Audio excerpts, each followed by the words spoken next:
Welcome everyone.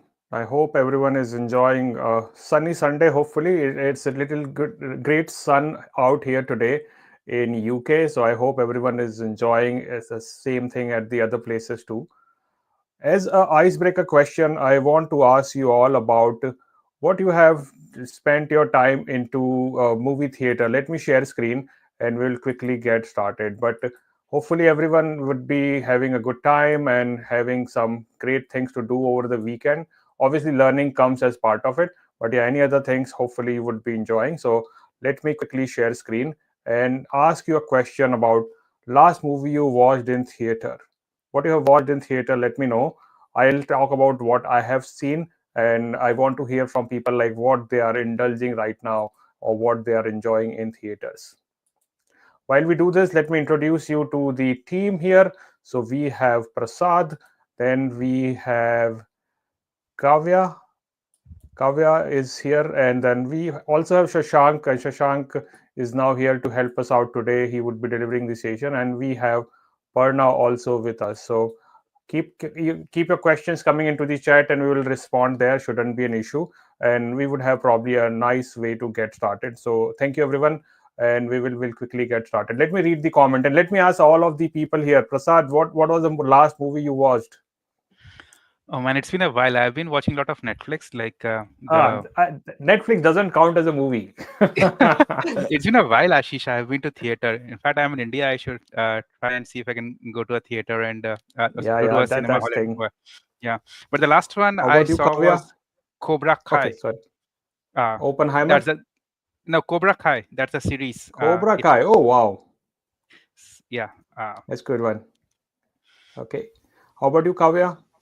I did watch Pushpa 2, that too when I went to India. So Oh, that's that's good. the last film I watched.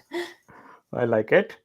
Parna, I think I saw The Conclave recently, and that was ah, really nice as a Hollywood movie. exactly. And Bollywood series, I was watching Do Pahiya.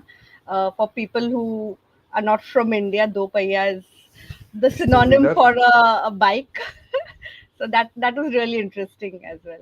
No, that's good one. But the actors are good there. The guy he was Very good. also in the Lapata Ladies, right? Yes, yes, they're really Ah, good actors and a nice way of depicting the village life. I really like that. nice, good. How about you, Shashank? Chava in Mumbai. I saw Chava. It was really great movie. Chawa. Yeah, I've heard a lot about Yes, it, but I haven't watched it. it's But yeah, yes, that's good. and Good to hear all of you. yep, So yep. thank you everyone, and I can read some of the things here. Do Paiya, I finished last night. The Three Idiots, very funny. Oh, that's good one. I don't remember. Sunil, come on, don't spend too much time into events. Go and watch the movies too.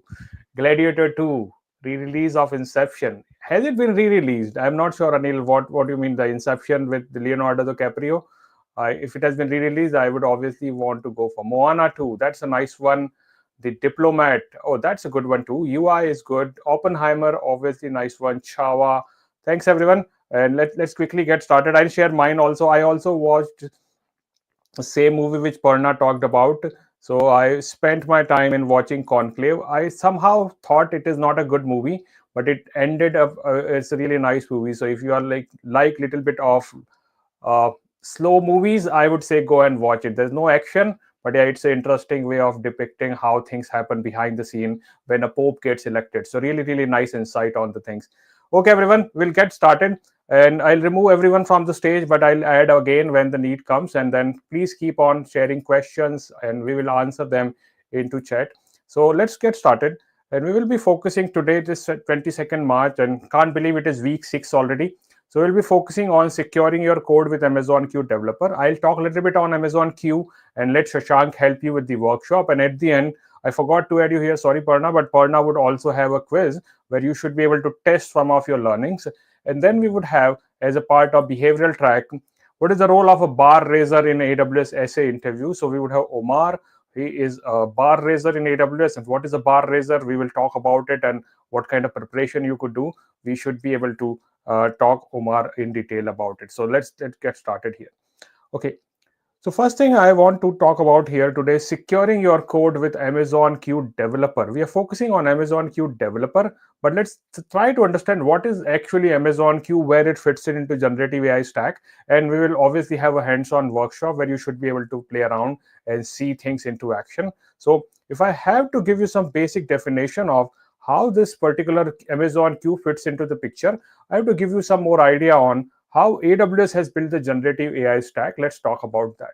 So when AWS talks about generative AI stack, what you will figure out that at the very bottom, they have created things like infrastructure to build your services or whatever you want to build. You need an infrastructure for it, and that is where SageMaker comes into picture, which gives you a platform to build things. And then we have specific GPUs like Trainium and Inferentia, which is used for specific things. Like Trainium is used for training your machine learning model, and Inferentia is when you want to put it into action, then probably you'll use Inferentia chip. So this is the foundation, and on top of foundation, you can keep on building. So it's a layered approach, a cake-like approach, which we have here. So Madhura has a question: who are week 5 winners? We will talk about that, Madhura. We are still debating because we have to still figure out few more people for Saurabh's books also. So we haven't finalized the list, and that's why I have not presented. But I'll share it in an email. Don't worry on that. And then once you have an infrastructure, sometime you may want to have a little more hands-off approach. Like, hey, I don't want to build all this infrastructure. I just have a specific use case and I want to solve that specific use case. So in this particular case, we would be using Bedrock. We have been focusing a lot on Bedrock. So probably you have a better understanding on where Bedrock fits in. So it gives you model as a service. And through this model, you are able to interact and then bring your own model, or partner models are available. Amazon models are available, and you do not need to manage this infrastructure. So that is where it fits in. But there will be a lot of people who are not interested in what this model is and how to create inferences or how to publish a model. They just want to use the generative AI feature. And that is where we want to provide application who would boost your productivity. And that's where Amazon Q comes into picture. So if you are a business user or focused on insight and automation, probably you would be looking for Amazon Q Business. And in case you are a developer, you would be probably looking for Amazon Q Developer, which will help you in developing your code throughout the life cycle and maintain it, run it. All the things will be possible using Amazon Q Developer. We'll talk more on that. Now, what are the challenges we are trying to solve? So Amazon Q is your generative AI assistant. What we are trying to solve and why we need this assistant, what is the challenge that Amazon has to build this particular thing? Let's try to understand the challenges which were there and how then Amazon Q is able to solve those particular challenges. Let's focus on that. So first thing is, let's say you are using ChatGPT, you are using DeepSeek, but they may not be aware about your own context. Let's say I work on a specific organization or industry. Those products have been created with the general audience in mind, so they may not have the context in which I am asking a question. Like if I'm a developer, if I'm asking a question, I am probably interested into getting the code. But if an architect is asking a question, they may be looking for best practices for the same solution. So that is a lack of context is a very prominent thing which happens with any type of generative AI we use at work. Second thing is security. Obviously, I don't want to expose my internal or company data to these models and then they start predicting based on it or start generating content. So there is always a risk that I want to use generative AI, but I want to use it securely. So what can be the method for that? Then privacy concerns are there. So you may have a lot of unprotected data, or maybe unauthorized individual can access your data. So that is where we would have to consider privacy also. And as you see, there are a lot of regulation in place, GDPR and then HIPAA and then PCI compliances. So we need to ensure that privacy is maintained in all the interaction we are utilizing. So we would be needing for that. And the last thing here is compliances. A lot of industries want to ensure that they are following the authorized product for generative AI rather than picking up any off-the-shelf products. So companies may have mandate that, hey, we want to use generative AI, but we would stick only to these because of XYZ reason or a compliance reason. So these are the 4 main challenges why we have to figure out a way to mitigate it, how we can make our LLM context aware, how we can provide them securely, and data privacy concern and compliance is also addressed. That's what we are trying to achieve using Amazon Q. So if I give with a formal definition, Amazon Q is a generative AI powered assistant. Think like it is Alexa for enterprise, where you ask Alexa about things like what is the weather, or do you have what movie is playing in my nearby theater. But here we are focusing on more important things like companies' development efforts. We're talking about internal data, and we want to also automate the common tasks which we perform. So let's say a common task which I do is maybe compile a report after a session is done. So I can automate it using Amazon Q. That's what we are looking for. And we also need to figure out a way to get access to structured and unstructured data both. So that is where Amazon Q comes into picture. Whether you have a structured data, which could be your databases, your PDF documents, or maybe your dashboards or reports you have generated, or it could be unstructured data too, Amazon Q can tap into all these data sources and generate insightful reports for you, and generate more things like it can unify your data sources, it can go into your enterprise repository, and you can have it connect to enterprise system where it can perform things. Let's say you identified through CloudWatch that there is an issue into a EC2 machine. Now Q can identify that based on the things you create or LLMs you configure, and afterward it can talk to a ticketing system, let's say Jira, and then create a ticket and assign it to someone else. So that kind of automation we can also create for enterprise system. It has a lot of connectivity, so we should be able to utilize these things. Another thing is that I don't want to learn a new tool. I already have too many tools available. I'm using Outlook, I'm using Excel, I'm using a company proprietary software, I'm using Salesforce. So can I have a way where Q integrates with my own system rather than I going into different places? So I want to use Q in Amazon console because I use a lot of console based things for my requirement. I am using ID, maybe I'm using Eclipse, maybe I'm using Visual Studio. So can Q integrate in that? Answer is yes. I am using CLI. Obviously, it can work with CLI. It can work with GitLab. It is integrated in AWS website. You have documentation pages where it can integrate. And you can also have a browser extension so that it would be available within your browser, and whatever pages you are browsing, you could ask question to Q and it can generate a response for you. So that is a really nice thing for me to have. Rather than taking that information to a tool and then using it, I can use a browser extension and I can get everything done from there. And as a company, probably you are using Slack or Teams or Zoom, so it can integrate with those two. It's a really, really nice way to integrate it with existing products rather than creating a different product altogether. So that's what Amazon Q allows you to do.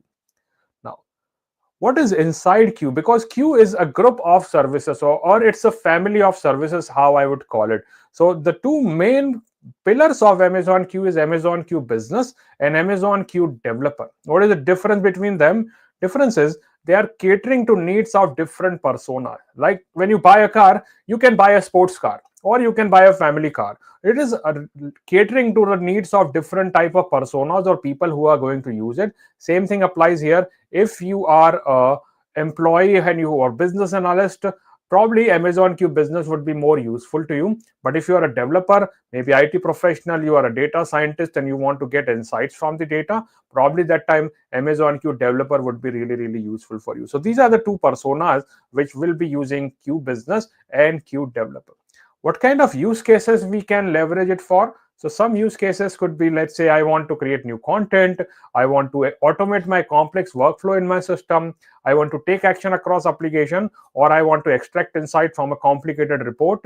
That is where I should be able to leverage Amazon Q Business. And if it comes to things like I want to review and deploy my code, I want to manage and optimize my cloud resources, I want to transform my workload, I have a legacy .NET application, I want to bring it and port it to AWS, I have a Java application, I want it to port it in a way that it will be easily manageable for me. So all these places, Amazon Q Developer can be useful, and it can integrate and analyze the data which you provide it to. So these are some common use cases which you would be finding with Amazon Q. Now, anyone, any questions so far? If everything is okay, give me a +1 in the chat if you are aware about what is Amazon Q doing, and then we will talk about how to utilize as a developer, what benefit it will provide you. So give me a +1 in the chat if you are all following along and now at least have some understanding about Amazon Q Business and Amazon Q Developer. Thanks, Brajesh. Thanks, Nuruddin. Thank you, Avdesh. Let's keep moving forward. Thanks, Ranga. Let's continue. So thank you, Jairam. So Amazon Q is integration also possible on that. What do we mean by that? So we can obviously use developer, we can obviously use Amazon Q Business, but what else can be done that it can integrate with other services too? So Amazon Q has integration with Amazon Connect. Amazon Connect is a call center solution. So if a company is running a call center, they need to manage the inflow of the call, outflows of the call, then transcript associated, assignment of the agent, then disconnection, connection. All this happens through Amazon Q Connect. So it is a call center solution. So we could leverage it there. QuickSight, which is a business intelligence tool or BI tool as we call it. So we want to have different dashboard and we want to have some generative AI powered dashboard. That is where also Amazon Q can utilize QuickSight, and then Q can be used with AWS Amazon supply chain. A lot of companies use Amazon supply chain to manage their own supply chain of deliveries and then stock keeping. So that is where Amazon Q can connect into. So personas like if you're a customer agent or end customer, maybe Q Connect can help you. Then if you're a business analyst, probably you would be looking into Amazon Q into QuickSight. And if you are a end user customer and want to manage your supply chain, probably you would be looking for Amazon Q into supply chain. And there are different use cases associated with it. So I'm not going to bore you by reading all of these, but idea is that it is not just a independent product. It has integration by default with these particular services in Amazon, and you can also integrate with other services of your choice, or you can integrate in your own application. Should not be a problem. So it's made very flexible and it's very compatible with lots of other products which we talk about. Now I have a question for you. Why we need Amazon Q developer? Let me give you an idea on that. So question is, what do you think? What is the median developer spends dash amount a day writing code? How much time in a day a developer spends on actual coding? Not other thing like integration or running a unit test or performing some complication. So what do you think? What is the average time a developer spends in a day writing code? Very specifically, writing specific code for application, not about integration, not about configuring settings and here and there. So we are getting a lot of answers here: 2 to 3 hours, 1 to 2 hours, 2 hours. Okay.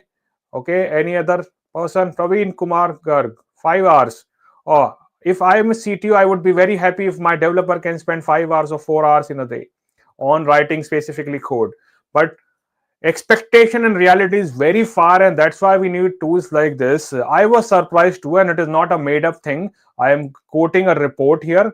It is less than 1 hour. That is actually what a developer spends time in when they are utilizing. So they spend a lot of time into running and maintaining application rather than innovating and transforming. So this is the challenge which we have, and this is coming from software.com global code time report, which was published in 2022. So obviously we could see what we expect from a developer, that he or she should be writing code and creating the best new applications, but their time gets involved into performing peer reviews or performing integration or maintaining or cleaning up the code or commenting on that. So that's a very challenging thing, and that's why we think we should have a mechanism where this all mundane activities can be done by a AI agent, and Q can be really useful in this particular case, so that my developer can focus on creating the most user-friendly products or creating the best optimized solution for my application or for my customer. So that's what we are trying to achieve. So we want to increase developer productivity by utilizing these AI assistant, and we will see in a minute that how we can leverage this particular tool. So that's what is the time to action. So now I would call upon Shashank, who would help us in getting the most out of Q and how you can be smart developer by utilizing Amazon Q here. Hey Shashank, walk us through the workshop. You may be on mute. Thank you. Coming after a really long time, it says that. Long time Okay. here. Yeah. Exactly. Thank you. Thanks a lot, Ashish. Hi, everyone. I'm Shashank. I'm Solutions Architect coming from AWS India, Bangalore precisely. Today, I'm going to talk about how you can secure your code using Amazon Q Developer. Very rightly said by Ashish. When I was in my development stages, always the pressure used to be is like, we want to build more features. We want to roll out the application faster. The go-to-market time has to be less. And you need to do all the things which you don't like to do or you're not being accounted for, like creating test cases, doing this, doing that, and so on. Documentation is something which we actually really miss on, right? In today's talk, keeping it very precise, I'll help you how you can code safer, how you can find vulnerabilities, how you can find something is wrong in your code at very initial stages. I'm sure you would have heard about the word something called a shift left. All we want to do is when a developer is building code, right? When a developer is building code, so if this is my PC and if I'm writing the code here, I Shashank, want your all the screen is not shared properly. So I am just seeing if I add it to stage, I only see the dialog box. So probably you have to stop sharing and share it again one more Sure. time, and I'll add it. I'm doing it. I'm No doing it. worries. Surely. Share screen. Yeah, Pawan, I agree. Documentation is so important because it is not just for you, but it is also for the other person who would be maintaining that code afterward. Otherwise, they would be cursing half of the time to you. So you don't want that, right?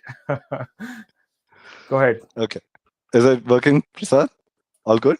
All good. Okay, cool. So, folks, just like I said, if this is my PC and if I'm writing my lines of code, it always works well on my system, which is rightly said. But the issues come when you move it to the development or to the stage one. And the worst come would be the nightmare would be you detect something has gone wrong in your application when it goes to the production, right? If it has gone to prod, if it has gone to production environment, definitely it has gone to the customer. Definitely there is some vulnerability which may lead to something bad, unforeseen situations which you're waiting for. So our intent is always to stop it well before the production, well before it comes to the stage so that the tester doesn't find it, well before you push in from dev to stage. So our intent is to find it here or to find it here, right? And that's where Amazon Q is going to help you out. So what we are going to see today is when we are writing certain lines of code, right, we are going to test whether there is some vulnerability there. We are going to talk about CWE score, that will be common enumeration one, wherein the vulnerabilities have not hit the production, but well before that, we are trying to find out what's wrong in your code, how a bad actor, how a bad guy can leverage those misconfigurations, those vulnerabilities, and can cause havoc on your dev stage or production environment. Right? So that is what we are going to talk about. You're going to hear these things from my end. And whenever you find any kind of findings, those findings will be first as critical, then it will be classified as high, medium, low. All these findings, along with CWE code, will be shown by Amazon Q, everyone. Okay, so this is what we're going to see. Now, well before I take you to the workshop and well before we start configuring the workshop, right? Do I need an AWS account for that? Literally no. If you have a laptop, all I need is your VS Code, right? VS Code to be there, AWS Builder ID to be there. We'll configure there. We'll wait for 5 minutes for you to do. But before that, I just want to talk about last one small security thing. Whenever an application is exposed to internet, whenever an application is exposed to internet, always there are bad guys waiting to enter there, waiting to enter via your misconfigurations, via your wrong ports or protocols which are wrongly misconfigured or which are not aligned to the best practices. It allows them to enter in. Moment they enter in, they will stay there dormant for a certain period of time, then they will start moving across a network, then they will be from a normal user, they will try to elevate their roles as pseudo admin or admin, they will try to become admin, they will try to increase their privileges whatever they have, and then the intent will be is to take the data out as much as they can. They are not your authorized users, but they find out the misconfigurations in a system to enter, stay there for time, start moving, start doing lateral movements, and then do a privilege escalation. And once that elevation happens, they will start taking the data out and they may take control of the system, right? And those top 10 misconfigurations, we call it as OWASP, right? Top 10 OWASP attacks. And those top 10 misconfigurations is given over here. This link will be shared to you. Don't worry about it. Feel free to read about it. And out of those top 10, we are going to talk about few of them which are configured or which are covered when we are doing this particular workshop. Does that make sense, everyone, so far?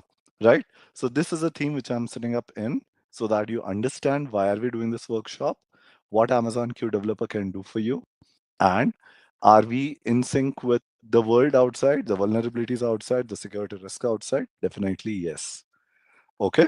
So once again, let's begin the workshop slowly and gradually, right? I'll show you the capabilities of Amazon Q developer. To get started with, all I said was, I need your VS Code to be there on your laptop. Go and look for that particular plugin, which is Amazon Q. If you have Python installed, great. We are not going to execute it, so don't worry about it. Talking about CLI, good to have that configured. Requesting the backend team, the support team, which is helping me out today, to put the workshop link in the chat so that people, and if it's done, please click on here and just be available here. I don't need any credit card. I don't need your AWS account, and we can do it step by step. Okay. So first I said is we'll go to VS Code IDE. We'll look for the extension, which is called as Amazon Q, and we'll select install. And once it is installed, it will look something like this. Likewise, I said, we'll use the free one as of now, right? We'll click on it and it will ask me to log in. When you're logging in, we'll use builder ID. You will see a prompt like this. Proceed towards the browser, use a builder ID, and you should authenticate yourself. And the moment you do it, it will say authorization, this code matches, and you will be able to proceed further. I'll wait a minute here for the folks who are like, hey bro, I need to create my builder ID. I need to do the steps. We'll wait for you till here, right? And if you're done, all I'll say is once you're logged in, you will see something Shashank, I like want this. to ask a question. Yeah. What is builder ID? Because some of the viewer may not be Sure. aware about it. So if you could explain what is a builder ID, that would be helpful. Sure. Okay. So let me just look up for it as well so that when I talk about it. So basically, I would say there were multiple logins there when you log into AWS TNC Skill Builder, when you log into somewhere else, right? So what we have done is we have one login, which is called as Amazon Builder ID, which is your personal profile, right? It allows you to access all of these things, which are shown on the screen, which is Code Catalyst, Q Developer, and our TNC certification website, which would be Skill Builder as well, right? You will have access to almost 600 plus courses out there. With this particular builder ID, you will be able to access almost anywhere, everywhere there, right? Once again, your builder ID is free. You only pay for the resources which you're going to consume. So don't worry about it. Fine. Does that help everyone? Okay, cool. So what I'll do is I'll wait here for a minute for you to create a builder ID, follow the steps, configure it, and once you're here back, we'll start talking about what is this workshop all about. Okay. Meanwhile, if you have any questions, feel free to put it in the chat. And Prasad, if you see any questions on the chat, you can tell me or the team. I can take them up as well. I'll just wait a minute more here so that you all can catch up to speed. Follow the instructions and have this configured on your system so that you can do hand in hand along with me.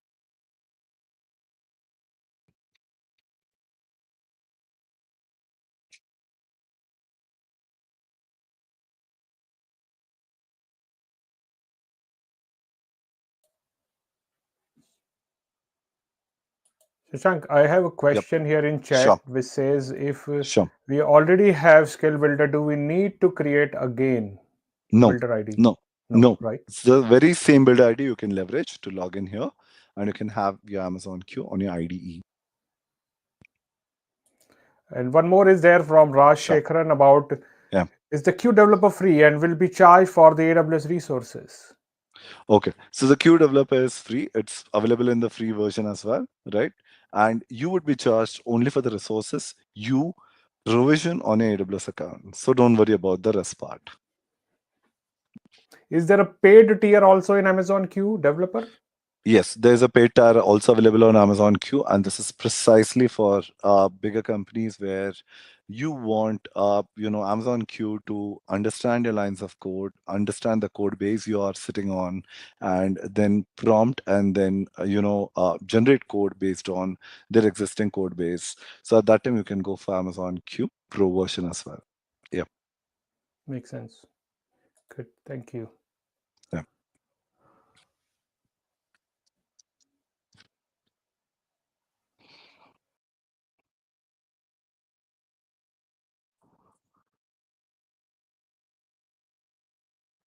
Okay.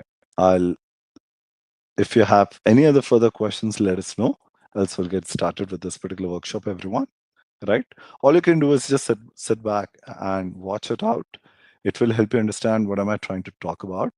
Majorly, it's all about security of your code, doing a static analytic testing of your code before it goes from dev to stage to prod, and detecting it at very earlier stages. Right? Link it up to our top 10 attacks. It will help you understand everything nicely. Cool. If you don't have any other further questions, and assuming that you got time to catch up to speed till here, right? I'll get started with Amazon Q Developer. You would be wondering that why Amazon Q, how it can test, what all platforms does it support, right? So let's check it out. Amazon Q detector library, it is trained on our decades of knowledge base, which is there, and experience across multiple million lines of code reviews, which have been done so far in the past. It will support all these programming languages out there, right? Also, it can scan your code, it can give you intelligent recommendations, which will help you to do what? Improve your code quality, code security as well, and keep your application safe, right? Now, you will ask me, hey, bro, what if I'm installing a LAMP stack and I'm running WordPress on it? WordPress is a content management system. And what if I install some plugins? And if those plugins are rug plugins, will Amazon be able to detect that? Yes, it can. I request you to go and read about this particular page. It will help you out. And likewise, I said, it will give you CWE numbers. And these numbers, along with the severity of high, medium, low, or critical, and it will even help you to fix it. And this is what we are going to see in today's session. Okay. How did I land up here? I land up here by clicking over here itself. Fine. Now, I'll take you to my VS Visual Studio, and I'll show you what am I going to do in VS Code, right? All I'll say is this is my Amazon queue, which has been configured, right? I'll just initiate a new window. If I have any code which I don't understand, I can put it here. I'll write the lines of code here, and I can say, hey, please help me understand that, right? If I want to scan this particular line of codes, all I would do is, folks, have a look. I would be repeating that again and again multiple times. But whenever there is a line of code here, I will do is do a full project scan. We'll scan it. And if there is any finding, folks, you will find it on the left-hand side. Likewise, I said, it will be critical, high, medium, low, and for your information kind of issues there. Okay, so the flow will be, I'll be writing some lines of code here. I'll be initiating the test by clicking here. I'll be doing something which is called as a full project scan. I'll only review this particular file, which is their Python file, and I'll see the findings and we'll try to fix it with a solution which is given in the workshop. Alternatively, if you're not satisfied with that, we can generate the fix here too, which we'll see. Okay, fine. So let's get started, everyone. The very first one is open redirect vulnerability, right? So basically, we are redirecting our end users. We're redirecting the end users to a certain particular URL. Now, that URL is not sanitized. You are not taking care of that. If you are on AWS documentation, then all the links in AWS documentation, majorly they are on AWS website, or they are related to Amazon product subsidiaries or their partners affiliated ones. Imagine instead of AWS, it is going to some other company which is not even associated with cloud. Would you trust it? Not really. But there are people who would be so smart enough that if you're on a payment gateway, instead of taking you to ICICI.com, they will add ICICI extra I.com. We never check in our browser on phone mobiles that which particular URL is this. Think about if I take you to a reg website. That's how you could be prone or susceptible to the phishing attacks, and we can distribute malware on your host on your PC, right? So this is a line of code which is there. I'll just talk about Flask. Flask is one of our Python framework which allows people to create MVP, that is minimal viable product which we try to create. So as to pitch, we create those things to say that whether this particular product is going to work or not, right?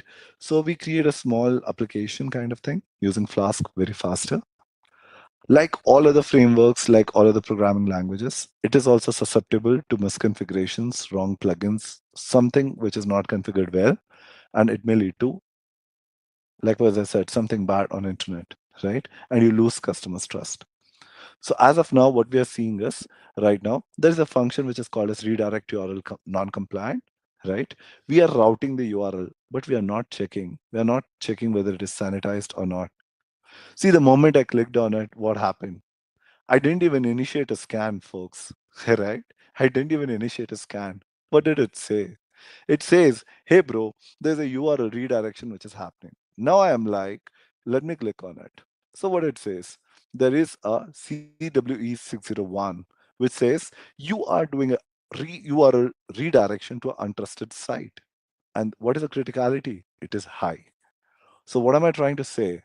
If my company is Tata organization, tata.org, then it has to be like belonging to the Tata Trust. All the websites should belong to either Air India, or it could be Vistara, or it could be Tata Finance, or Tata Salt, or Tata any other subsidiary. You're getting what I'm saying. Instead of Tata, it should not go to some third company which is not associated to them.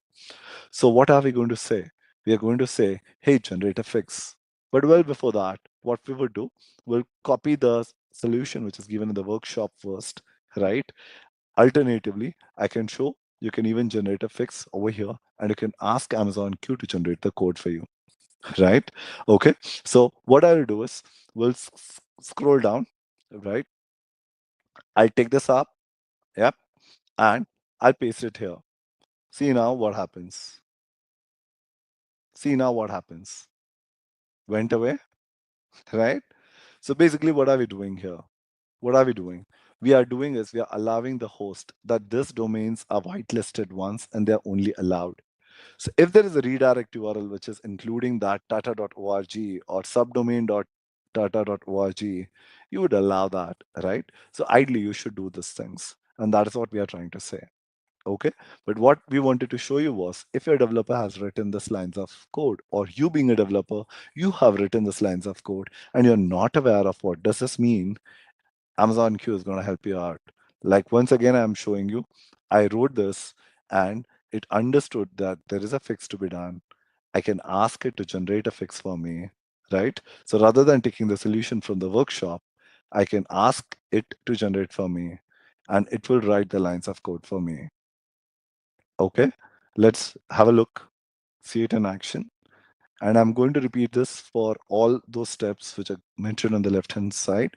So if you didn't understand, want me to help you to catch up to speed, we'll do that again and again. Okay, so it did detect that there was a vulnerability one. And now I'm saying I'm accepting that fix. Have a look. I accepted it, right? And then it went away. So you can take the solution from the workshop, you can generate it here. Not happy with the solution, you can ask it to regenerate it for you, right? And that's how you can proceed further. Now, I'll remove this particular line of code. I'll keep the slate blank again, right? Now, we'll go to the workshop and we'll try to understand the second one, which is SQL injection. SQL injection is a kind of an attack where whenever you are searching something, right, if that query is not sanitized, it allows bad actor to do multiple things, bad things to you.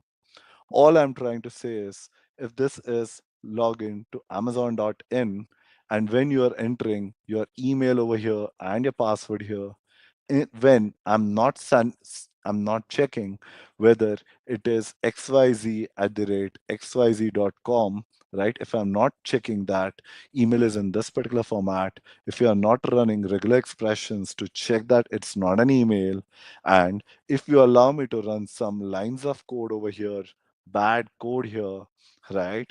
And if this query, it goes into database, then instead of checking whether it is Shashank, should he be allowed to log into Amazon.com or not, what you would do is it will execute those lines of code. And instead of allowing me to log in and say, hello XYZ, it may say, these are the top 10 products of your company, and I can exfiltrate the data from the database.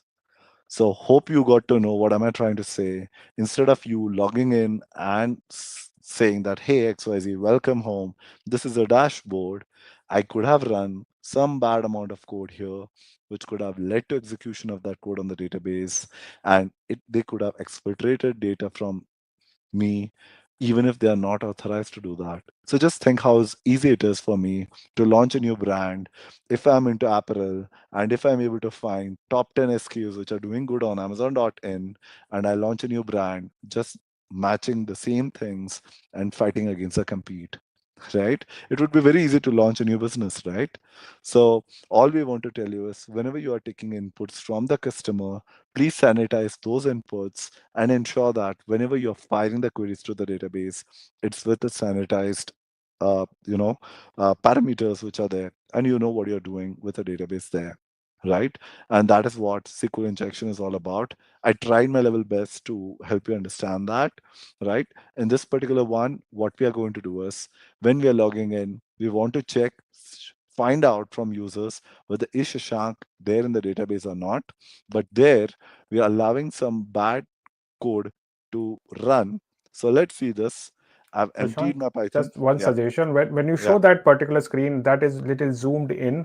If you could perform little zoom in that. Yeah, this one. yeah, So if you could zoom in little bit. yeah. Yeah, this is Okay, good. This is good. yeah. Thank you. Okay, cool. No worries. So all I'm trying to say is we are trying to look for select Shashank from the users, whether he exists or not, but this is not sanitized, right? So let's see it here. The slate is entirely empty. We are pasting it. The moment I'm pasting it and I'm doing a control save, right? Now, it didn't trigger here. So let me trigger it on my own. How I'll trigger it? I'll go to Amazon Q. I'll run a full project scan. I'll say, hey, bro, just review this particular active file, right? And it is initiating the code review. It will review my code. It will populate findings, if any. And there has to be a finding.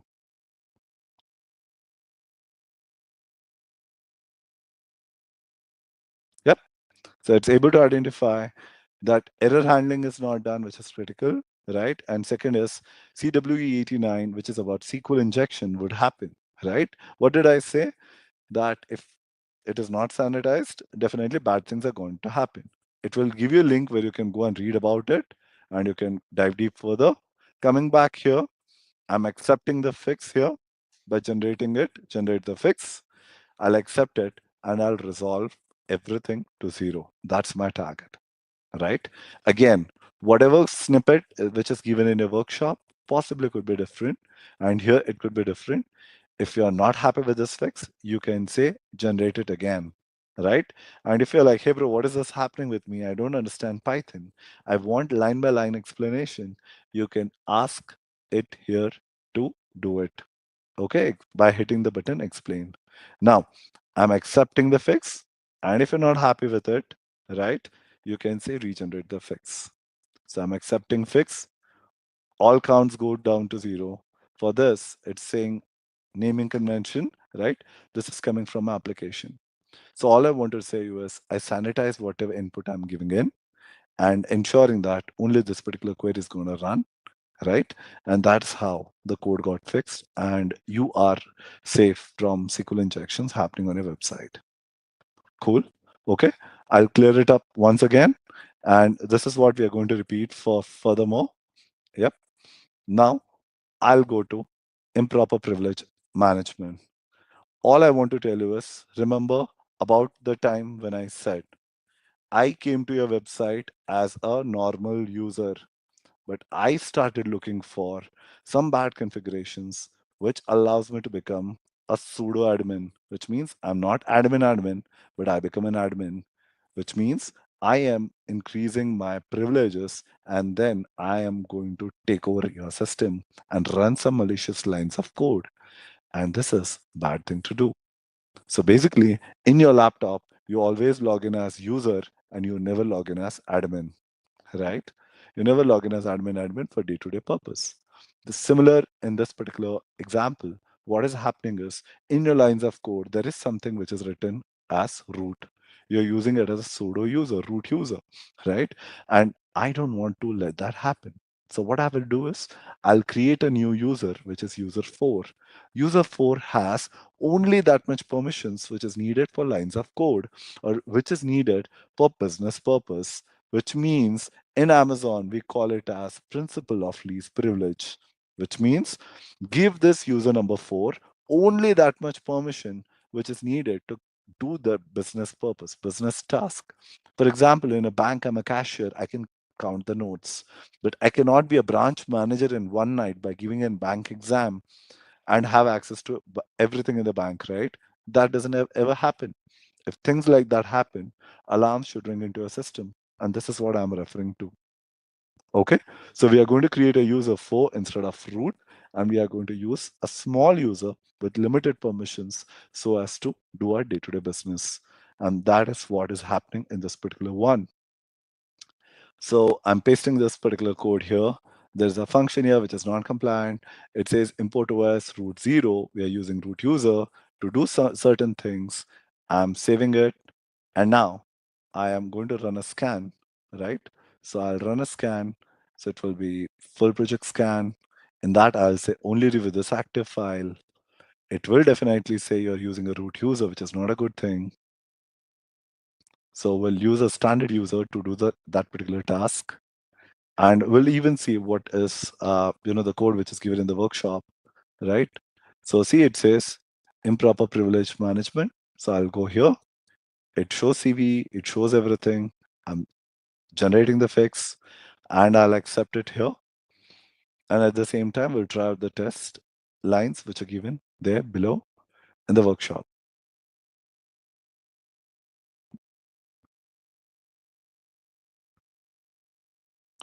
Waiting for this to happen. Ideally, it doesn't take much amount of time, but I've been fiddling throughout the day, right? So it says, never play with this one, root, principle of least privilege, which I talked about. Elevation may happen, allowing the attacker to do everything. So it's explaining even the line of, why it is needed. And see this, it removed that particular line of code, which I'm not happy. I could have asked for regenerate the fix, but instead, what I will do is I'll take the fix from here, where I told you that we are going to create a user, which is 4 out there. User ID is 4. And then we are going to run the code, right? As you can see, it's very live. It says now there are no issues. It's good enough for us to proceed further. Yeah. Intent is shift left, find everything at developers console itself. Okay, fine. Now, moving on to the next one, which is called as path traversal. In path traversal, all I want to tell you is when you are constructing a path, and in a path, if there is a path like this, right? And if you are not checking whether this particular path is exactly what I wanted to access or not, which means if this was the path which I had to access, but as a smart user, instead of XYZ, if I change it to ABC and I'm able to access, which means Shashank was meant to access only XYZ, but if he's able to access ABC, DEF, and all other folders, which means I am having access to what more it is needed than my business. So all I want to tell you is principle of least privilege is violated. You are sharing extra information, you are sharing ungated information, and your business data is getting leaked out, right? So whenever you're constructing a path like this, always ensure that you are sanitizing that particular path and you know that this is the only path which is being resolved, right? Okay. So else what people will do, they will traverse in a network just by changing the path name, right? Okay. So unwanted information disclosure can be avoided. Let's go and have a run here. I'm pasting it here, everyone, right? And I'll initiate a scan manually. So I'll do a full project scan, initiate a review, and it's gonna tell everything what I told.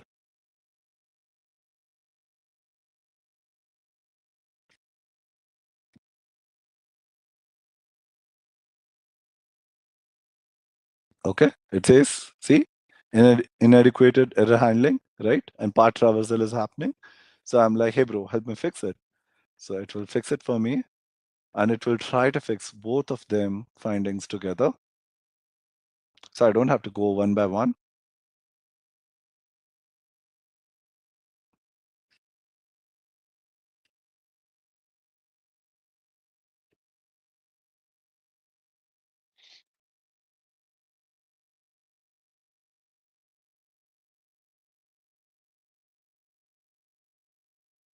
And while it is doing it, I'll say, okay, it did it. So let me fix it, right? So it is showing even the difference that this was my earlier code and it is adding a try and exception, right? Exception, error handling, everything is done here.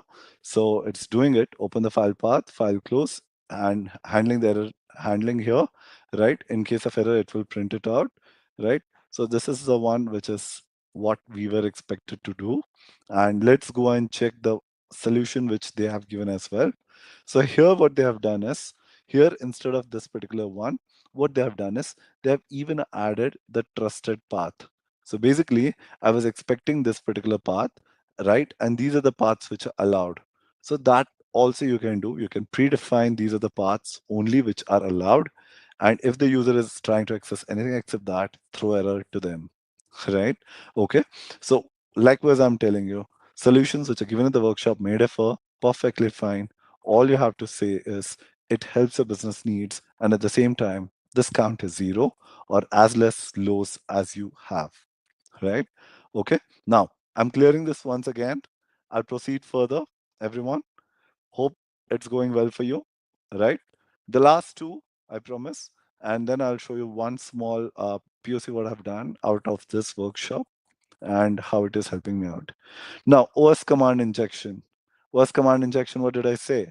If you allow a bad guy to enter your network, the intent is what? To come till your OS level, install some malwares so that they remotely can execute, hijack you, they can control you. And this will be the highest one, right? So let's try to run it and see. There would be definitely high critical things coming in, right? So I'm hitting a save. I'm running a scan once again, reviewing this file. Okay. And it will throw findings. Let's try to check it out.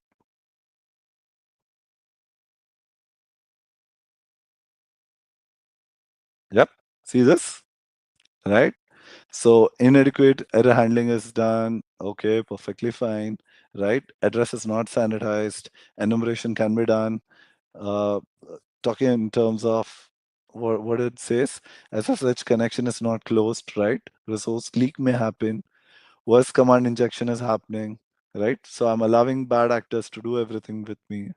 So I'm accepting a fix, which should fix all three of them together. Sorry. So waiting for it to help me fix it. And at any point of time, you don't understand this code as well, you can just say explain me here, or you can write it explain here. Take this command, write it here, or just say explain me hello world.python file. It will do it for you. See this, it's showing in the command ping, there is some change which is done, right? It's importing something out there. Okay, it's validating few things here, right? All the arguments which are passed, they are sanitized, and then we are going to run, and automatically my findings get resolved. Okay, so all I want to tell you is accept the ones which you accept, else try asking it to regenerate it for you. And at the very same time, look for the solutions which are available in the workshop or outside and try to run it. All in the end, our intent is to help your developers understand what they are building, and is there anything wrong, let them alert at initial signs itself. The very last one and the very common one, AWS credentials are being logged. So ideally what people do is when developers are building, or we as a developers we are building, we hard code our username password. And then when you're doing a commit, and if it's a public repo, your credentials get leaked. And then there is someone who is entering your AWS system, they're using your resources, and you feel that, hey, something has gone wrong. But this is how they get into your system. It's just because someone in the IDE, I'm sorry, I'll go back. Okay, my VS Code, I'll open it again.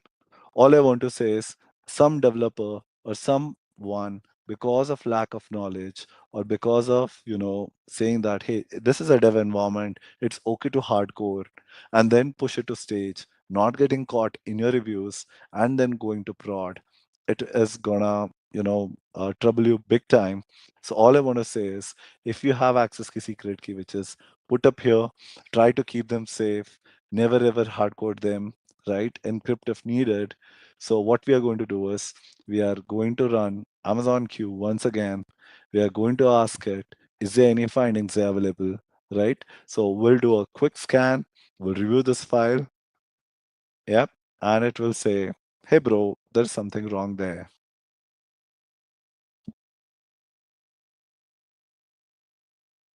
And it will give a solution also how to encrypt it and how to leverage it, right? So what it says, hey, credentials are being logged here, bro, right? So this is not a great thing to do. Yep. So you need to encrypt them. So we're going to encrypt it and we're going to leverage it.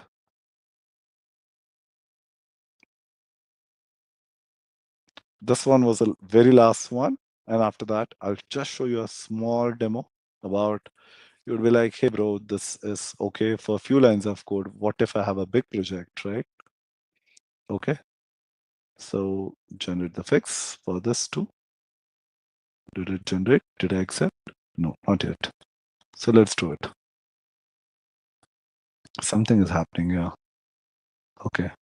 No code fix. I know it is able to encrypt it. I did it earlier.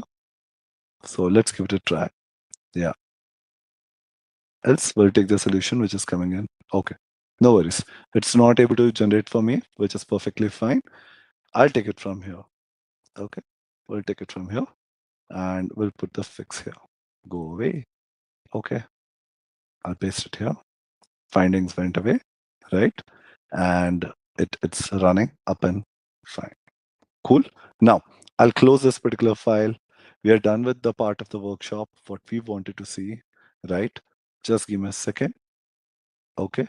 It's not responding, which is perfectly fine. Something is happening here. Now, all I want to do is I want to open a folder and I want to show you something that I have created a very big project, which is there with Terraform files over here, right? You saw right now we were writing small lines of snippet. Now, what if I want to run, or what if I want to, try it out? I'm sorry. What if I want to scan this particular entire project, right? Okay. So what we will do is we'll go to Amazon Q, right? I'll go and say, scan now the entire workspace, right? I want all the files to be scanned for this particular folder. So it will do it. And I'm for sure there will be some findings over here. Don't worry about it, but I'll fix it later. Intent is to just show you that even be Terraform or be any n number of lines of code is there, it is able to do it. There may be some limits. We can go and check it out on service page. Don't worry about it. But up to 100 MB of code, it can easily scan, which I have seen. So I'm just waiting for it to scan the entire workspace and give the results to us. And then we are good to conclude our workshop. Yeah. So have a look. It shows there are some 5 high issues over here, right? It will help me explain each one of them and what is the impact and how can I set it, right? Doing this, it's going to help you, adapt AWS services, understand the configurations really well, right? And help you build faster.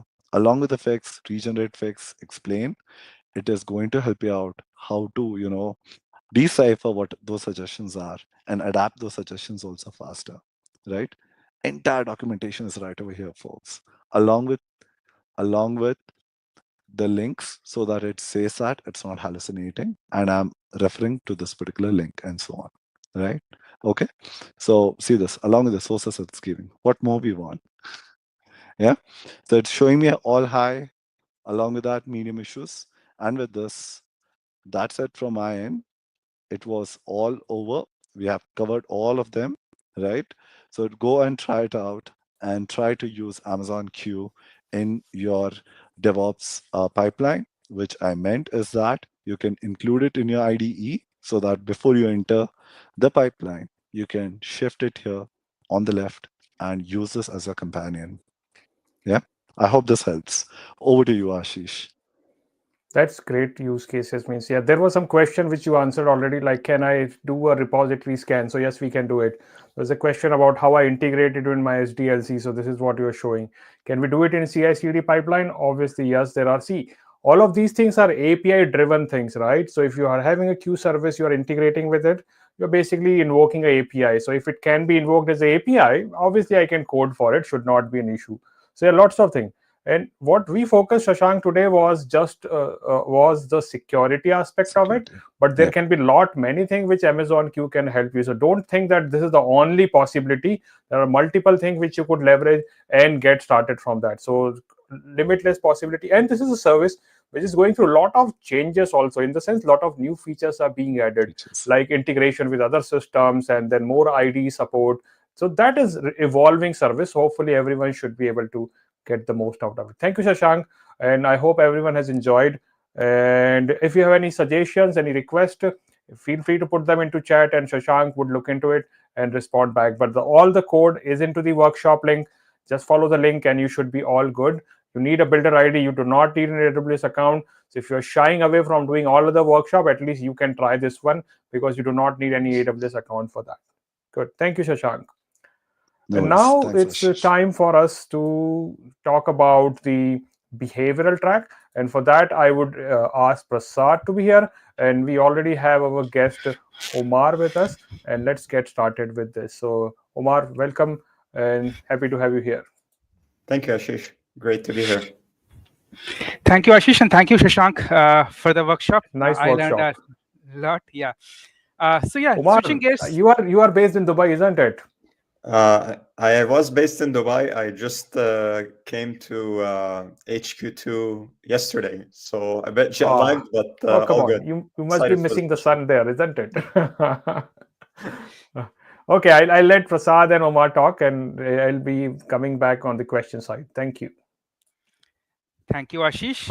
And hey, everyone, we'll switch to the behavioral track in which we are covering the solutions architect interview. And as you must have seen, every week we are covering one specific aspect of solutions architect interview at AWS in depth. Last week we covered about the technical phone screen, and this week we will be talking about the bar raiser and what's the role of the bar raiser in the AWS solutions architect interview. And to share that, we have Omar with us. I'll let Omar introduce himself. Omar. Sure. Thank you, Prasad, for the opportunity. It's great to be here. My name is Omar Halabi. I've been at Amazon for a little over 10 years now, and I'm a director of software development engineering. I'm also a bar raiser. Looking forward to our conversation and really shedding light on this important topic.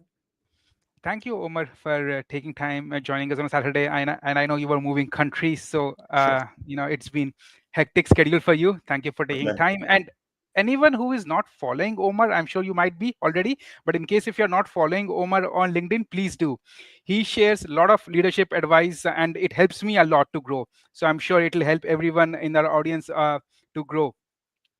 So let's get started, Omar. The first question I have is pretty basic, like who is a bar raiser at Amazon and what is their role?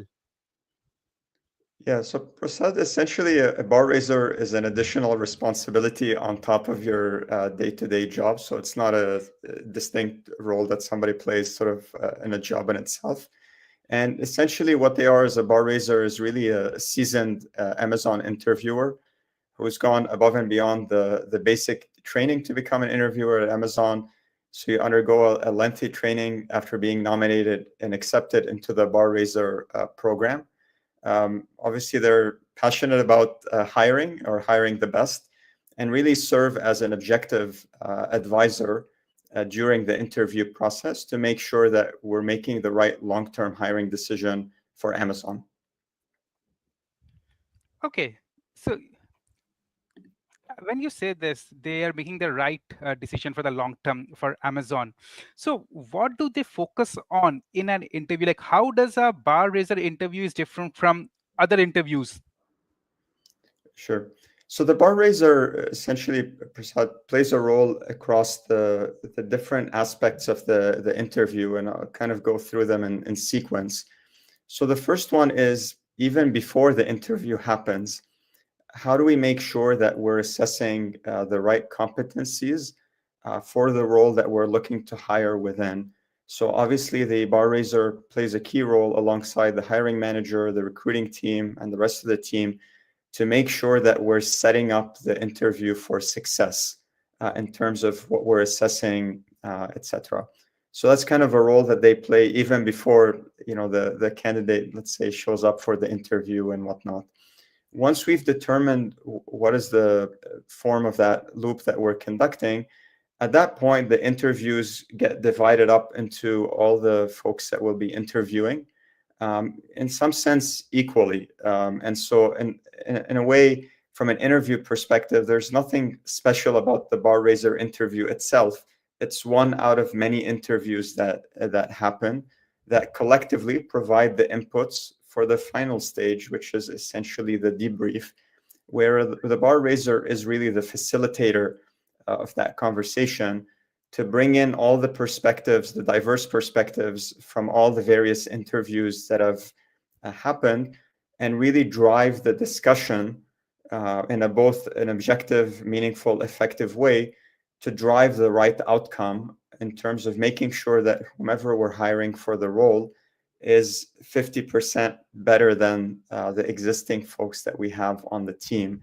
And that's really the bar, or the promise that the bar raiser is taking upon themselves to make sure that we come out with the right, what we call the right long-term hiring decision for Amazon. Makes sense. And I'll share like my experience Yeah. here. And to ask you a question about that, when I was interviewing for Amazon, like 2019, and I was researching before my loop, and I was, and there is a lot of emphasis if you read about performing well in the interview with the bar raiser, right? Yeah. Is there a way? And I was trying to identify who the bar raiser was at that time. And I'm sure many candidates who interview at Amazon, they try and identify who the bar raiser is. But you said that like interview gets divided equally. So is it actually necessary for the people to know who the bar raiser is so that they can perform differently? And if yes, can a candidate identify who the bar raiser is in a loop interview? Yeah, it's a very common question that I get asked, and I know many people sort of get anxious about in that respect. I mean, to be frank, you can take a look and say that, for example, if you find that you know that the bar raiser has to be from a different unit than the one that's interviewing you. So if it happens that all the other interviewers are within the same group and you notice one isn't, you can maybe guess that they may be the bar raiser, etc. And I know people go at great length to try to determine that. But to be honest, I always find that it's counterproductive. And the reason is that you end up putting too much pressure on yourself and on that one specific interview, that it usually doesn't work out in the way that you envision it to. Because sometimes when we're uber focused on something, we actually end up performing worse than what we would have normally performed without putting that pressure on ourselves. That's on one side. And on the other side, as I mentioned before, like all the interviews in that respect are equal. And so you want to make sure that you're also not going into essentially saying, hey, I'm going to perform highly on that one interview, and then for the rest, I would perform okay, because they all count. And so you want to make sure that you're performing well across the entire spectrum of interviews that you have. And so I wouldn't go spend too much time trying to figure out or guess or do anything differently for the bar raiser interview itself. Think of them as, again, these are all providing certain inputs and data points into the hiring decisions, and they all matter. So your job is to provide all the best inputs that you can in terms of showcasing the experience that you have and what you bring to the table, so that the team can then drive the right, let's say, hiring decision. So focus on the inputs and let the outputs take care of themselves in that respect. Yeah. I completely agree here. That has been my experience, and that's why I advise people who are interviewing at Amazon, like, do not focus too much or try to index too much on just one interview bar raiser, and like no need to spend too much time in identifying who. If you're able to easily identify, great. If not, it'll not matter much. Now we have a question from our audience. Let me highlight that. Can a bar raiser interview be technical or only behavioral? Yeah, so let me peel that question because I think there's a few different components of it. So interviewing overall at Amazon is split into technical and non-technical interviewing. And so essentially technical here, what we mean is anything related to, let's say, engineering and associated job families. And non-technical includes all other roles.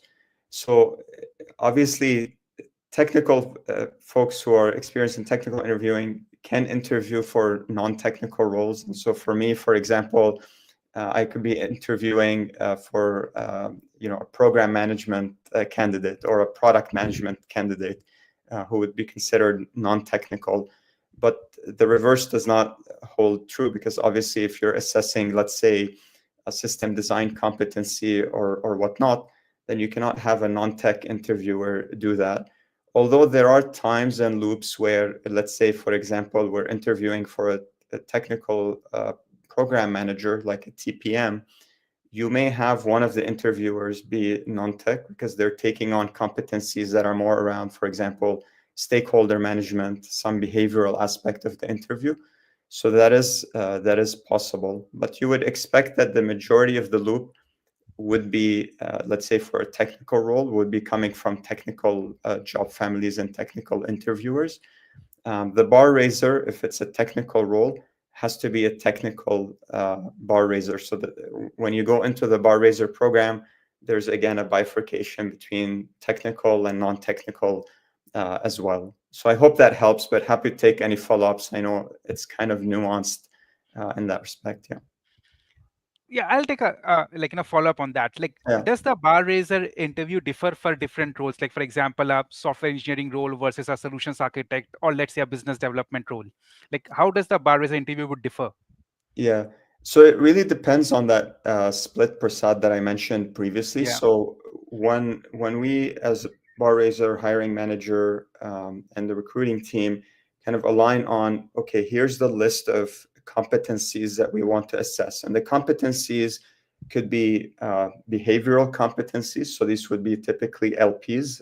So for example, we may say, we're going to test for customer obsession. We're going to test for our write a lot. Obviously, you cannot test for all LPs because there's too many of them to be able to do that in the interview. So you have to essentially prioritize. That's one class. The second class would be what I would call functional specific skill sets. So, as I was going to the technical program manager example, it could be stakeholder management or program management or prioritization. And solution architect, again, it may be around how you work with stakeholders or how you engage with leaders on the customer side or something like that. And then the third class is the technical competencies. So these may be things like system design, specifics around coding or implementation, whatever that means for the specific role that you're in. So you essentially come up with a list of these competencies across these three dimensions. And then these are assigned to the various interviewers that are part of that loop. So in that respect, like there isn't a one-to-one mapping to say that the bar raiser must take on like this one or that one or the other one. They can take any combination of these in that respect. So you may find that, for example, the bar raiser interview that you had may lean a little bit more on the technical side and maybe a little bit less on the functional side, or it could be that it leans almost purely on the behavior side. So in that respect, there isn't like a set rule that it must touch any or all of these elements, but typically almost every interview does touch on some behavioral aspect that you do, but the other two are very specific in terms of the role in the interview that's being done. Yeah, if I talk about my experience for SA interview, my Yeah. loop was 80% behavioral, and I Yeah. was pretty surprised. Like, Yeah. I was preparing so much about the technical, and when I Yeah. went into the interview, there was one round for technical, but just the 4 rounds were mostly behavioral. But even in the behavioral, they ask about your experience. So when you share your experience about your past projects, they assess the technical from that perspective. Like, Absolutely. Yeah, Absolutely, yeah. That's where, like, when I mentioned these like three dimensions, they're not completely independent because obviously, for example, let's say I'm assessing your ability to dive deep, right? In a technology role, like dive deep and technical expertise are like they're two of the hand in same hand. thing. You cannot talk about diving deep into, let's say, in a customer issue that has happened or something like that without going into the technical detail, which then gives the interviewer data points around your technical depth, your ability to problem solve, etc. So absolutely, these are not meant to be like exclusive, but more in terms of like what are you focused on and what data points are you trying to pull in that respect. Yeah. Agree. And when you mentioned about SA role, you did mention very important point about how we as SA communicate with the leaders of the customers. Yeah. That's like one thing that is ingrained in our whole role. And if we try to dive deep into it a bit more, Omar, how does the bar raiser evaluation differ for interviewing for different SA roles, like from associate to principal, like we have from L4, L5, L6, L7? So how do the bar raiser evaluation would differ? Absolutely. So I would say the main thing that we look at is some of the questions could be very similar or actually the same. But what you're looking for is along the dimensions of things like scope, complexity, level of ambiguity, challenge, etc. What you're expecting is obviously as the level goes up, these dimensions are amplified. And so, for example, let's say from a handling, let's say customers or engagements or whatnot, is that for example, for somebody operating say as a principal, like what I would expect in the response to hear are things like you've gone and worked probably like with say like a C-suite of like a top maybe Fortune 500 companies, and there was like a difficult interaction and you had to go in and influence them and convince them that we were going down the right path, etc. Whereas obviously at that same level of sort of work, but at a different level, let's say at an L4, L5, you're not expecting engagement at that level. And so while again, the question may be the same, you're looking for the examples that are being provided that demonstrate essentially operating at a whole other level of experience, which I think brings me to an important lesson, which is that as you pick, let's call them your stories or your narratives for these behavioral interviews, it's super important that they really represent the highest level of like complexity, ambiguity, scope, etc. of work that you've done, because that's what's feeding the data points to help us calibrate and determine the appropriate level at which your experience and that you're performing there. A common pitfall I see in behavioral interviews is basically like you get asked a question, let's say, going back to the example of like diving deep into some issue, um, you don't want to throw out any example or story that comes to mind, because that's the one that I'm going to evaluate you and calibrate your performance against. So you want to make sure that it's the most, like, let's say, complex, ambiguous, nebulous situation that you've been in there. So as you prepare your stories and your narratives ahead of the interview, again, look at it from that lens to make sure that, like, is this really representative of what I do in that pinnacle level? Because again, in the interview, you're not going to sit there and showcase all the work that you do. You're showcasing slices of the work that you're doing. So be careful about what slices you're picking, because that's, as an interviewer, that's all I have to build the case on. I don't see anything else that you don't tell me about. I agree, and this is what I generally, like try and tell people that doing good or performing well in a technical interview will get you hired. Yeah. Performing well in behavioral interview will get you hired at the right level.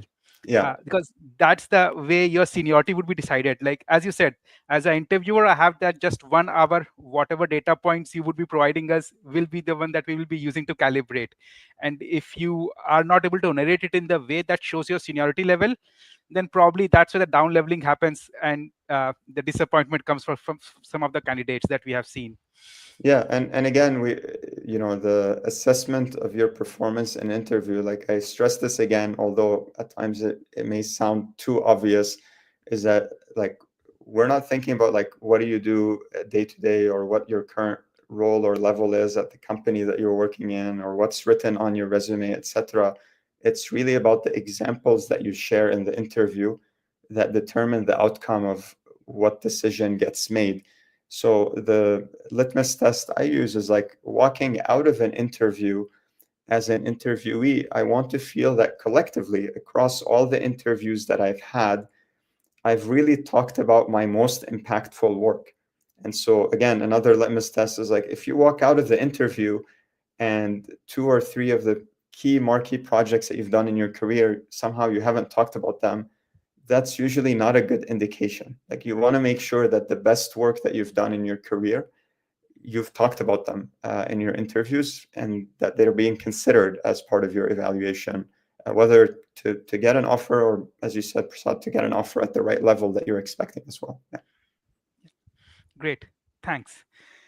Now, one other question that mostly people have in mind is that how much influence does the bar raiser have in a final hiring decision? Like, do they have a veto? Yeah, so generally, yes. I mean, the bar raiser ultimately does have veto power over the hiring decision.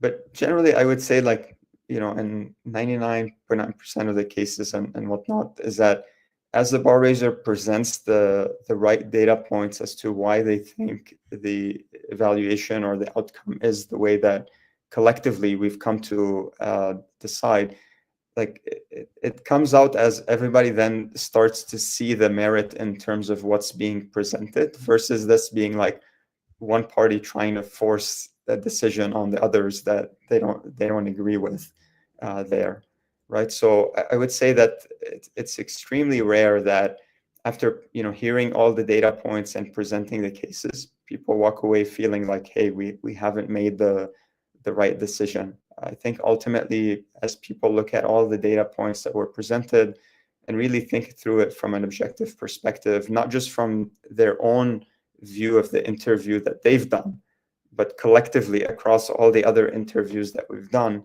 I feel like we drive the right outcome. So think of the bar raiser as really the shepherd, the facilitator of that conversation, and the one that's pointing things out to help collectively drive everyone to come up with the right decision versus like, hey, as a bar raiser, I'm just there to make up my own mind and then push that perspective onto others, is the way that at least I look at it. No, thank you for that comprehensive answer. You explained it really well, but I'll still dig deeper a bit more. Yeah. What if there is a disagreement between hiring manager and bar raiser? Yeah. So generally, like it can happen, and so in that case, you can always like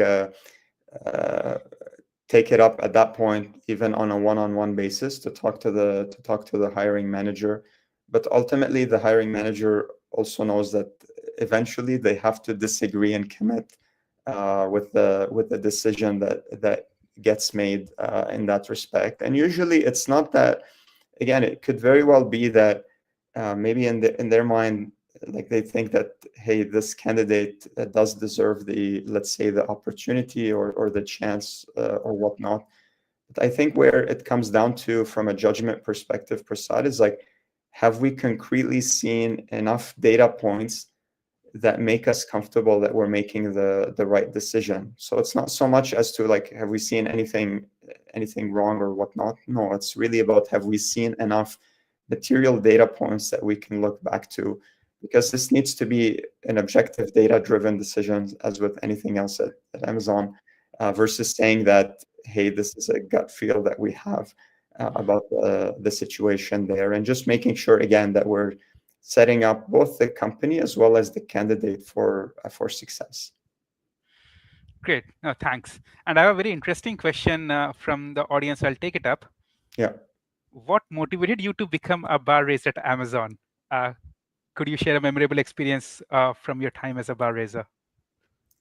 Yeah, I think for me, I mean, I'm always passionate about people development, and I felt that the bar raiser experience, both in terms of the program that you go through, but also the day-to-day interactions that you have, really helps you sharpen your judgment around how do you assess talent, but then turning it into the other side of the hire and develop the best leadership principle.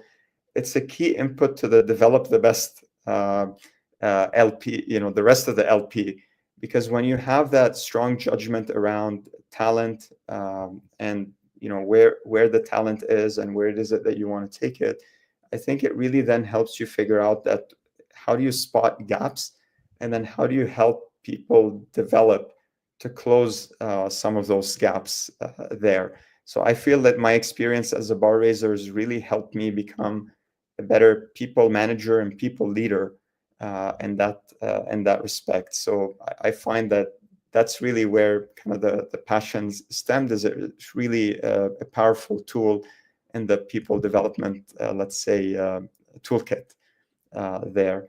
I would say that the most memorable experience as a bar raiser, it's actually when you're in the program itself, because you get to basically enter into loops as what they call like a shadow to some very, very experienced and seasoned interviewers at Amazon. And for me, the amount of learning that I had during the program, having the opportunity to shadow somebody who's doing the job that I'm supposed to be doing moving forward, from people who've been at Amazon for 20 plus years, some of them, and really like peeling the nuances of like how do you respectfully challenge colleagues, like we were talking about hiring managers, and also how do you help people kind of unpeel some of the inherent biases that we have in the process. I feel like those were some of my most memorable moments there. And again, I think there's a tremendous sense of satisfaction that you drive each and every loop, to be honest, when you go in and you're able to really help bring perspective that as you look at the interviewers, while there may be like 5 or 6 other folks there, you feel like you've brought some insights that have helped made the decision better than have you had not been there. So that brings a tremendous sense of fulfillment as well. Yeah, I do aspire to become a bar raiser one day, and I agree with what you are saying. Like, when I go into these debriefs where bar raiser shares their perspective, I'm like, wow, I should have thought that. So yeah, thank you so much. We are almost nearing time, but I'll take one more question. And in case if you know the answer for this, we have a question about, is there a bar raiser in the internship loop? It's a great question. I'll follow up on that. To be honest, I haven't, participated directly in a lot of the intern hiring recently, so I can check that offline and come back on that. Yeah, sure. I can check internally and get back on that. Thank you so much. There is one comment that it's not a question, more of a comment, but I'm sure you would be having some, thoughts to share on this. Storytelling seems to be the name of the game. So I'll let you share your thoughts.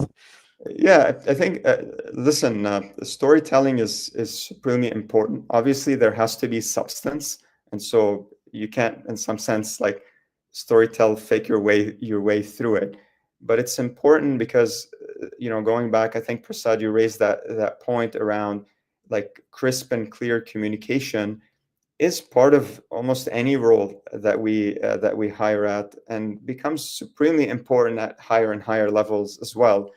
And so think of it as like you have all this experience that you bring in, but your ability to package it and share it in a way that resonates, that influences, that shapes others' perspective of you is itself an important skill. So invest in that skill and really practice it, because I think that that's really important to make sure that you're able to convey the value that you can bring, because again, you're doing so in a relative like short period of time, right? Think about even if you have, say, 5 or 6 interviews, let's call it maybe 5 or 6 hours worth of conversations that you may have had. This is summarizing, you may have maybe 10, 15 years, 20 years of experience that you're trying to condense down and give folks the most important data points that you have. And so that's essentially the hardest part of the job, but also what would set you apart from 90+% of the candidates that are applying for the same role potentially. Yeah, and storytelling is a skill that it not only helps you in interviewing, but in general at your job, in life, like influencing others. Storytelling is a skill that is always going to be helpful. The star format is a very powerful method, but there are other methods like star, like some people use Carl, some people use par, and if you don't know these terms, just Google it. They are quite common, and they are really structured formats in which, in case if you're new to storytelling, that will give you a very good head start about how you can structure your narratives in that format. But yes, we can have And it 1 hour doesn't come, session. and by the way, it doesn't come, let's say, natural to any of us in the sense that, like, say, if you ask me right now, like, give me a story, very crisp, very well articulated, etc. It's something I have to practice also, versus this being sort of on the spot. So I think the point here is that, like, pick the right narratives, and then also exercise basically refining it and tuning it, because it's only with those iterations that it gets better. And so there's no shortcut to, like, great storytelling, but to tell the story again and again, and with every time you tell it, you refine the narrative to make it more impactful. So definitely the structures, like Prasad mentioned, are helpful to get you started, but it's really about taking them and refining them and really practicing it, through which you'll get better. Yes, practice is most important there. Yeah. Thank you, Omar. We are on time, and I see Ashish coming on camera there. So Ashish, I have been, like Ashish is our timekeeper. Whenever I go he comes on the camera. Yeah, Says, okay. We need to be mindful of everyone's time here, right? Because Omar is also spending his time on Saturday, and other people also. So yeah, I want to keep that thing. But yeah, right, interesting discussion, Omar.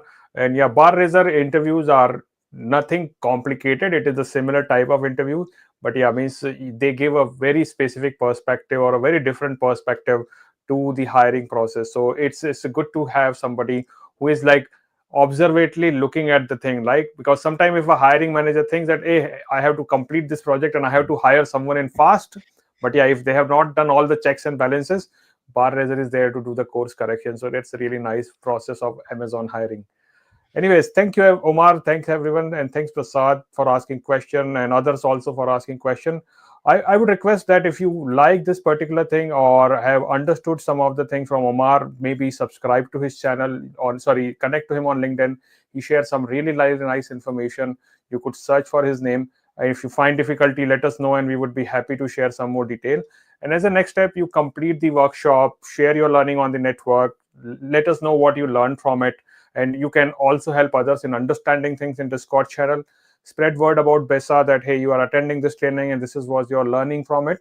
And you could check the details on YouTube. If you are watching it later, feel free to put your question into comments also. So we look into comments and then we can answer those questions. If we can't directly answer it, we'll reach back to Omar and get the answer from him for you. So that's all I wanted to say. And thanks everyone. And Omar, thank you so much again. And we hope to see you in some other sessions. Thank you Most so welcome. much. Take care. Take care. Thank Bye-bye. you. Bye.